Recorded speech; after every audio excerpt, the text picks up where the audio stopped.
Hello, my little children of the snow. This is Violet58 and welcome to Dead Frontier Outbreak. This is an online game on GameShed.com. It's supposed to be a zombie survival simulator in a sense. It's not really like a... Oh, it's loud. Hang on.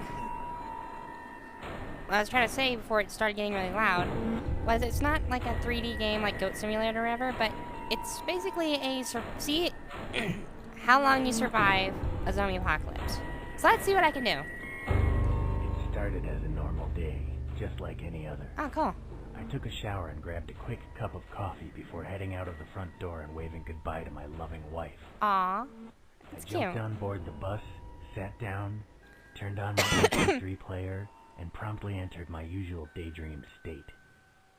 I finally arrived at my office building, headed up the 10th floor, and sat down at my desk to see a huge pile of paperwork. Oh, goody. I sighed and got started. Sorry if I'm not talking a whole lot during this. It's very story-driven, so I want to pay attention to as much as I can. A scream coming from down the hall broke my concentration. I considered going to see what it was, but the thought quickly passed. Probably just another hysterical secretary overreacting to a spider. Probably. Just as I started getting back to work, something else grabbed my attention. I peered out the window into the street below, and to my astonishment, saw a scene of utter chaos. What's the People fun in making fighting, sense? even killing each other for seemingly no reason. Oh. By this time, some of my coworkers had gotten up from their desks and joined me in staring out the window. Yeah, because that's what you fucking do during a zombie apocalypse. You just look at the window like, holy crap. Alright, let's see. Okay, go grab another cup of coffee. Yes, that is exactly what you should do when there's zombies downstairs. Turn on my radio built to my cell phone. The radio began blurting out all kinds of information. It said that a new breed of virus had been discovered. One that would change its victims into a homicidal maniac. Bath salts? This virus was highly contagious and spreading rapidly. Their advice was to stay where I was, and that if I were to encounter an infected person, I should try to destroy their brain. Well, at least they got that part right. At this point, I felt myself entering a state of mild shock. It was obvious that whatever was going on was serious, and that a significant percentage of the population were going to be killed or wounded over the course of the next few days. My thoughts quickly turned to my wife. Was she okay? What if these maniacs were near our home? Priorities! See, I don't know if I'd actually enter a state of shock with this kind of thing happening. I'd probably be more excited thinking, yay! Freedom! Time to go kill some shit. And then I'd die.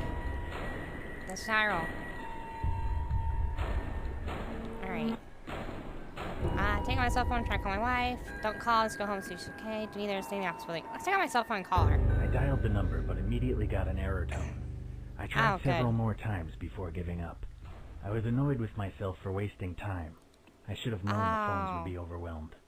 I then decided that I would go home and make sure that my wife was okay. Maybe I should have just left anyway. I began to make my way through a series of corridors that lead to the elevator. Alright. On my way, I noticed a struggle out of the corner of my eye. I turned to see a disfigured man frantically clawing at and biting a young woman's leg. Ah! Blood was already pouring from her multiple wounds. The woman cried out for me to help her. Attack the crazy man, try to find someone to help, kind of want to leave the woman to her doom. Okay, this is one where I have to see if I should care. But at this point, she's already bitten. There's nothing I can really do for her. So I'm going to leave her to her doom. I continued down the hallway, ignoring the woman's cries for help. She would have been infected and it wasn't worth the risk. Indeed. I arrived at the elevator, but to my dismay, it seemed many other people had the same idea. I heard a ping and the elevator doors slid open. In a split second, the large crowd of office staff pushed and shoved their way into the tiny metal box. That's anarchy for you. You know what? I'm taking the stairs. I quickly made my way down the stairs to the ground floor. Sure, I was a little out of breath, but at least I saved time and avoided a potentially lethal situation. Well, I made a good decision there. I eventually reached the ground floor and entered the lobby. The scene in front of me was one of extreme violence. The security team was desperately battling with a swarm of infected, and they appeared to be losing. I watched helplessly as a guard on the opposite side of the room was torn limb from limb. Oh. I noticed his gun lying on the floor just a few meters away from Alright, his take it. dismembered corpse. Run across the room and get the gun. Make hash for the main exit. Leave the lobby. Try to escape to the rear exit. Let's do the rear exit. I managed to slip away without any infected noticing and proceeded quickly towards the rear exit. Works for me. I made my way through several corridors towards the back of the building. As I approached the rear entrance, I spotted a hefty padlock across the bolt, making it practically impossible to open without a key. Oh, great. I cursed my bad luck and tried to figure out Just my move. luck.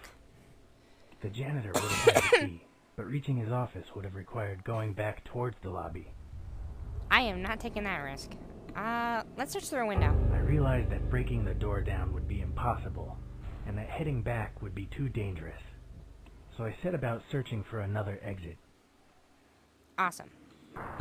I remembered that there was a small window in the male bathroom just a few doors down the corridor. Oh, good. I arrived at the bathroom door and pushed it open.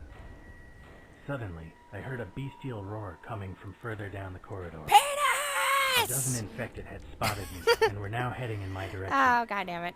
I quickly entered the stall and spotted the window I was thinking of.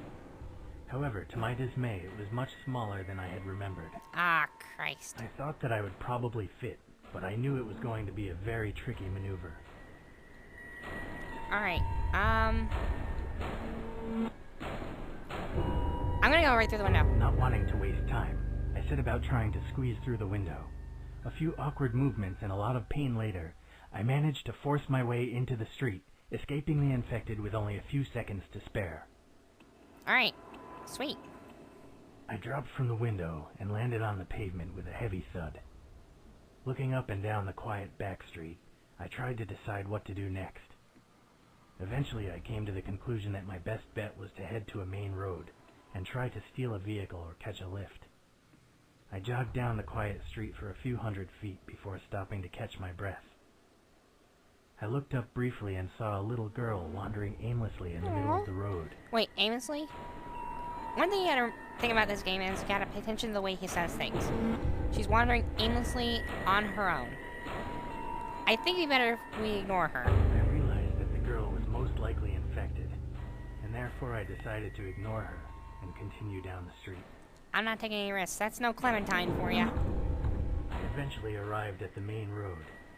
As I suspected, the scene wasn't pretty. Yeah. In every direction, I could see people either trying to fight or flee from the numerous infected. An array of dismembered corpses already littered the streets. I suddenly felt nauseous, and within a few moments I was vomiting my breakfast all over the pavement. I Bacon wiped and my eggs mouth all over with the my ground. sleeve and looked up to see a bus driving down the street. The number was the same as the one I usually took home. There appeared to be a lot of people on board already, but I thought I might be able to squeeze in. Alright, let's think about this logically for a second. There's a lot of people in there. One of them is bound to be infected. That's just my thought about this one. So, it's better not to take the risk. Let's ignore the bus and continue down the street. I realized that getting on the crowded bus probably wasn't a good idea. If someone on board were infected, then there would have What'd I been say? no escape. What'd I say? As I continued down the street, I noticed several groups of people. Just across the road was a group of men with rifles. They appeared to be having fun shooting the zombies rather than cool. trying to escape. They seem like my kind of In the guys. alley, I could just about see a group of teenage boys armed with a variety of makeshift melee weapons. No. A few meters from where I was standing, a paramedic and an armed police officer were helping a wounded man, and as I glanced over my shoulder, I saw a group of survivors from my office building, heading in the same direction. I gotta I choose? decided that it was probably best to team up with other survivors. Alright. Let's think here. Men with rifles, teenage boys, paramedics. The wounded man one is obviously a red flag for me, because the guy's wounded. No one said he was strapped down or anything, so... Makeshift weapons usually don't last very long. Ammo runs out with rifles. Let's go with my coworkers. I jogged over to the group of my co-workers. They seemed happy to see me.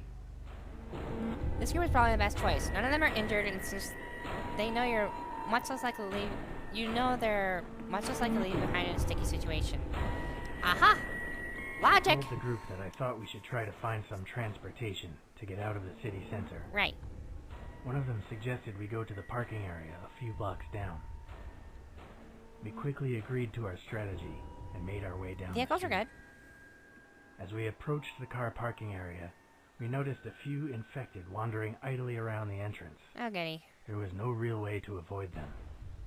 Well, let's go against blazing, I guess. Fighting as a group, distract them away from the entrance so as you can get through safely. You want them to distract them, it's just we're gonna pass them. I don't know. This one's a little more tricky because there's a lot of good options and some bad ones. Fighting as a group seems like a good one, but there's no guarantee we have any guns. I guess I'll play hero and distract them. I began making as much noise as I could, running in circles around the infected. My plan worked, and they began to follow me away from the entrance. Awesome. The others swiftly entered the parking area and began searching for a suitable vehicle. I was glad they had made it inside, but I was still in serious danger. Very true. I eventually managed to lose the infected and quickly caught up with the others. I'm still kind of sick. But I promised myself I'm trying to I'd ignore it, never though. volunteer to be bait again. Don't ever volunteer to be bait during this sort of thing. It probably won't work as well as this. We eventually found a few different options for vehicles in which we could make our escape. On the far side of the parking area, we found a pair of road motorbikes. Closer to us was a four-wheel drive all-terrain Jeep, Alright. a large freight truck, and a convertible sports car. Alright. From what I read in the Zombie Survival Guide, it's a good read, by the way. I'm not sponsored or anything, but I'm just saying it's a good book. Motorbikes usually are not a good idea because they can flip and they leave you open. The Jeep is a good one because it's sturdy. The freight truck will get stuck and the sports car leaves you open too. So let's go with the Jeep. I suggested that we take the Jeep, and the others quickly agreed. Having the ability to go off-road if necessary would be incredibly Off-roading. useful, especially Brilliant. since many roads would have been blocked with traffic, accidents, or zombies. We Alright. approached the Jeep and peered inside. To our dismay, we saw a pair of infected inside, desperately clawing at the windows in an attempt to escape. Aww. Ah, look at the little zombies, it's so cute! Alright.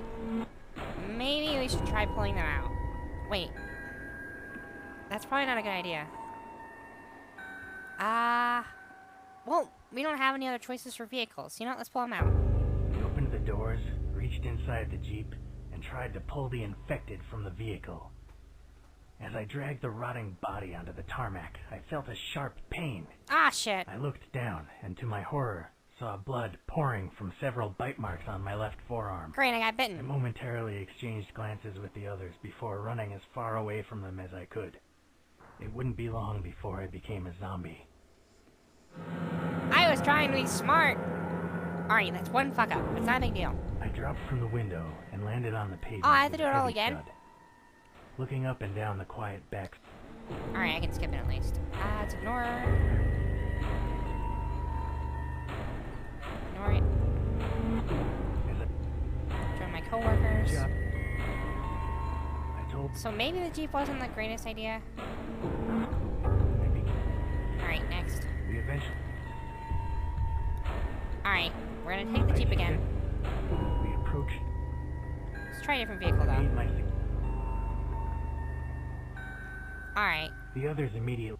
They flung the doors open and started trying to drive the zombies out. They're having serious trouble and it seemed like they likely end up dead if I didn't intervene. You know what? Last time I tried to help these fuckers, I got bitten. So, I'm leaving on a motorbike. I headed towards the motorbike and didn't look back. Later, fuckers! I climbed aboard my chosen vehicle and sped away from the car park onto the main street. By then the roads were littered with bodies and car wreckages. It was all I could do to avoid them. Aw. Everywhere I looked, I could see only scenes of carnage. It seemed that those not already infected were fighting a losing battle. My thoughts quickly turned to my wife. I tried to tell myself that she would be okay, but that didn't stop the horrible feeling in the pit of my stomach. I knew I had to get home as soon as possible. In the distance, I could see a gas station with a few of the zombies on the forecourt. I quickly glanced down at the fuel gauge and saw that I only had about a half a tank remaining.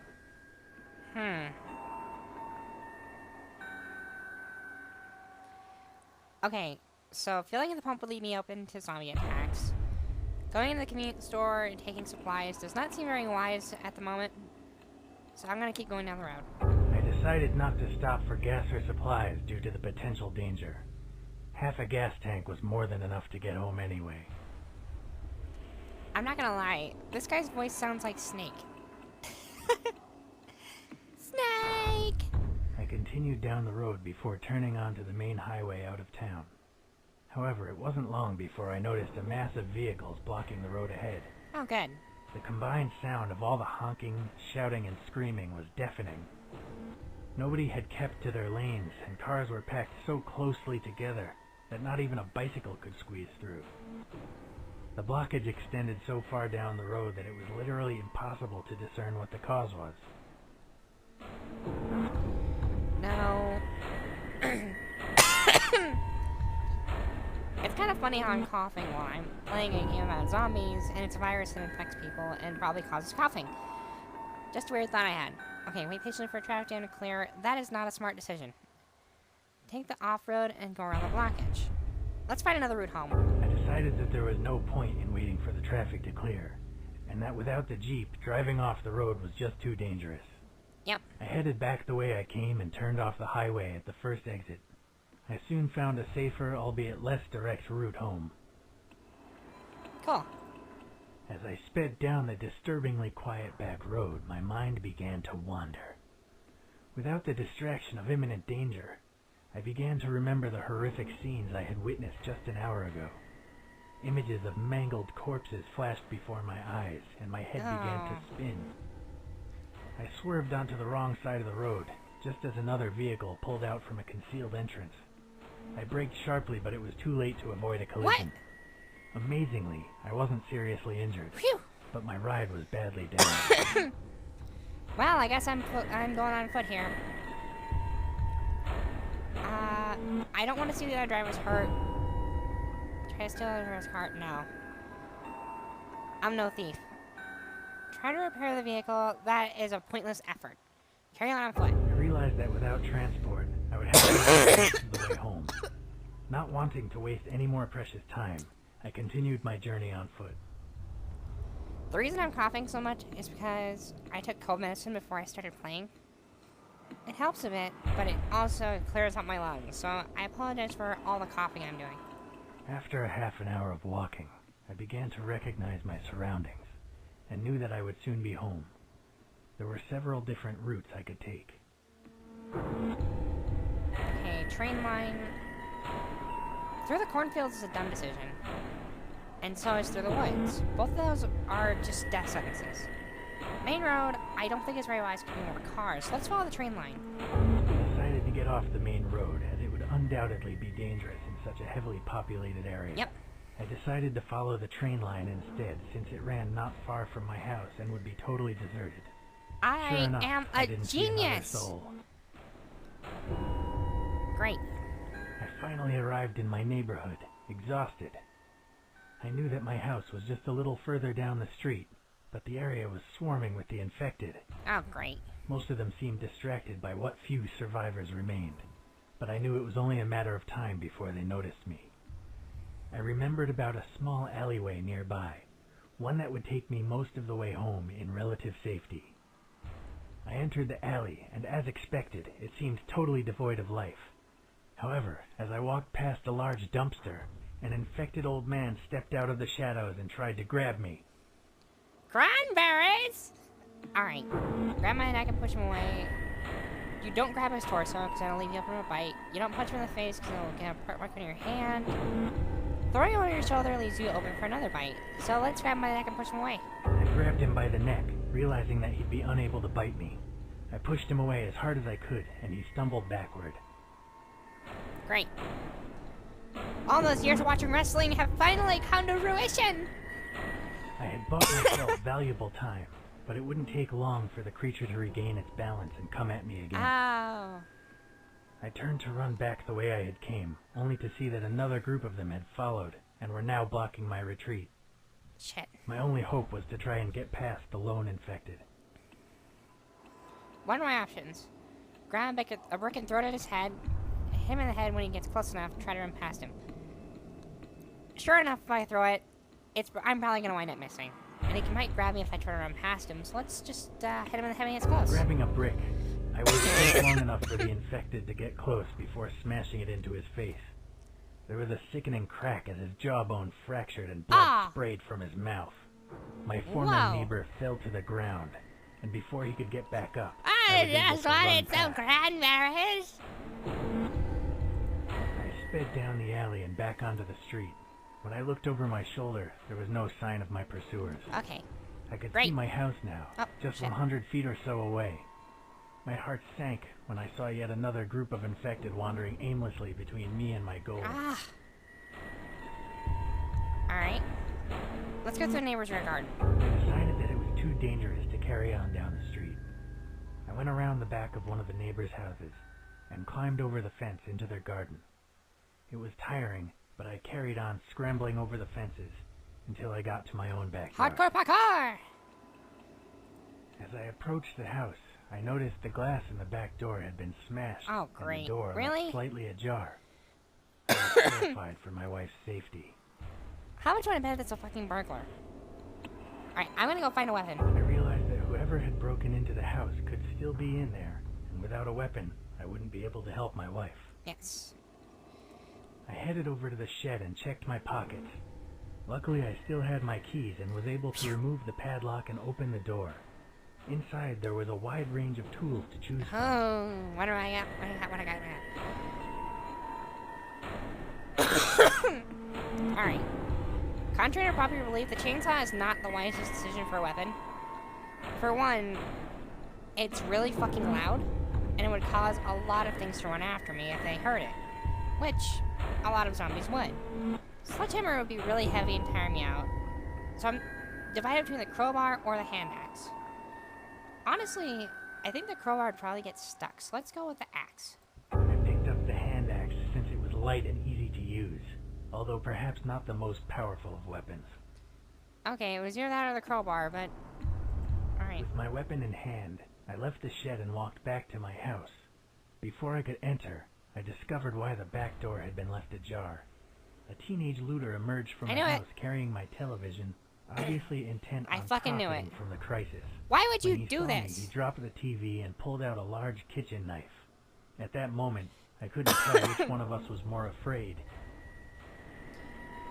Alright, I'm letting him go. I told the looter that I Take the wasn't fucking going to TV. hurt him, and that he could take the TV and go. He didn't bother to pick it back up. Instead, he ran over to the nearby fence and climbed over into the neighbor's garden. Alright. Bye, fucker. Have fun. Go loot someone else's fucking house for a while. Having dealt with the looter, I walked in through the back door. I was relieved to finally be safely indoors, but I couldn't rest yet. Not until I was certain my wife was okay. Let's go check on our waifu. Search the house for her, lock the back door, barricade the back door. It'd be better if I barricaded it. I quickly shut the back door and locked it, then looked around for some furniture to wedge in front of it. It took me a few minutes to properly secure the entrance, but at least I knew nobody would be able to force their way in. Cool. I began searching the ground floor for my wife. As I came into the living room, I saw that John from next door was standing there. He had his back to me, and was clearly oblivious to my presence. His shirt was covered in red stains. Let's back away slowly. I decided it was best not to disturb him, and carefully backed away. If he had noticed me, he certainly didn't show it. I don't trust that shit. As I went to go upstairs, I noticed a note had been left for me by the front door. I recognized my wife's handwriting immediately. Oh my god, it's so pretty. The note said that she couldn't wait for me any longer, and that she was going to pack her bags and take the car to her parents' house in the countryside. As I read the note, my heart sank. I prayed that she would be able to make it to her parents in one piece, but knowing how hard it had been for me to get here, I couldn't help but wonder if she was still alive. I'm pretty sure When she I is. realized I may never see her again, I began to feel tears rolling down my cheek. Let's continue searching. I pulled myself together and resolved to keep searching. I needed to make sure the house was secure before planning my next move. Very good idea. As I climbed the stairs, I heard a odd shuffling noise coming from my bedroom. I didn't know if it was my wife, a looter, or another of the infected.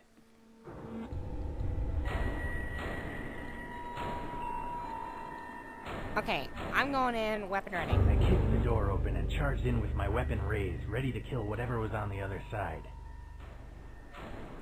The scene that greeted me will haunt my nightmares for years to come. My beautiful wife was pinned on the floor, desperately trying to fight off one of the infected. She could barely keep the creature at bay, and if I didn't act immediately, she would surely die. I got this. Kicking off her before I attacking. ran at the infected and kicked it in the face with all my might. It was enough to get the beast away from my wife, and I was able to quickly finish the job without the risk of hitting her by mistake. Yep. I was finally reunited with my wife. I dropped the weapon and held her as tightly as I could. In that moment, I was happier than I had ever been. Aww. Yet the feeling would not last long. What? I asked her if she was okay, and she showed me her hand. Blood dripped from several bite marks Oh, on her god damn it, fingers. really? I didn't know if she would become infected or not, or even how much longer she had. She sobbed as I struggled to decide what to do. Well... Let me see. Usually, when you're bitten, no matter what the fuck you do, they're screwed unless you kill them. This would be a mercy killing, and I would really not be happy with me, but you know what? I'm a nice person. I'll just cut off her fingers and take me with her. I knew I had That's to not a do good idea to something do in real life quickly. if this actually were to If I could happen. stop the spread of the infection, I might just be able to save her life. It We doesn't work ran that way. down to the kitchen, took a clean meat cleaver from the knife rack, and tied an improvised tourniquet around her wrist. Oh, great. Within seconds it was over, and I was carefully dressing the wounds with bandages from our first aid kit. I didn't know if she would survive or not, Nope. but at least now we had hope. Your wife's fucked, bro. My wife and I spent some time discussing what to do next. We realized that we couldn't stay in the house forever, as it was just too dangerous this close to civilization. Yep. We decided that our best bet was to load up the car with food and supplies, and then head for her parents' house out in the country. I made sure the house was secure, dragged the corpses down to the basement, and then helped my wife get everything ready. She looked pale and weak, but it didn't seem like she would turn, at least not for a while yet.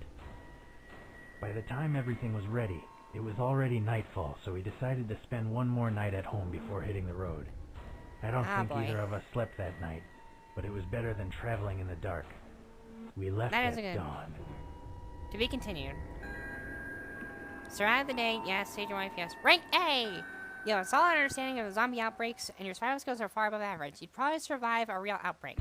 Compassion. Rank A. Despite your intense psychological pressures in the outbreak, you remain a kind-hearted and generous person. Aww. Thank you. Well, I got 2 A's on this. I'm officially satisfied. There's also a second one of these, so if you want me to play that one, just tell me so, and I probably will, after the next Conquer video.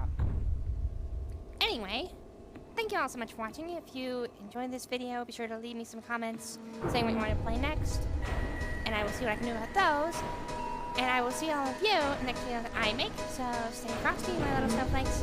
Bye!